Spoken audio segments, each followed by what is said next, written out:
ఆ సంసోను జీవితంలో ఎంత వైభవంగా ఎదిగాడు, ఎంత ప్రతిష్టను కాపాడుకున్నాడు, ఎంత ఉన్నతమైన వ్యక్తిగా నడిచాడు.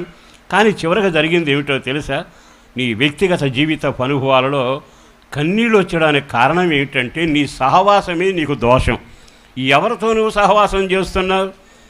అతడు పరిశుద్ధాత్మ చేత నింపబడ్డాడు, పరిశుద్ధమైన మాటలు మాట్లాడేవాడు, అద్భుతాలు చేసేవాడు, ప్రభు పక్షాన నిలబడేవాడు.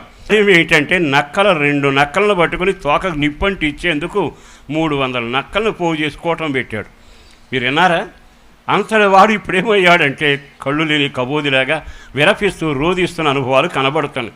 ఇవన్నీ వాడు తప్పు చేశారని మనం అనుకోవడానికి కాదు, యుగాంతమందున మనకు బుద్ధి చెప్పడానికి పరిశుద్ధాత్మ దేవుడు మాట్లాడుతున్నాడు. ఈ రోజైనా ఈ మాటలు విన్నాకైనా ఈ దుఃఖానికి కారణం ఏమిటి? ఈ విలపించడానికి కారణం ఏమిటి?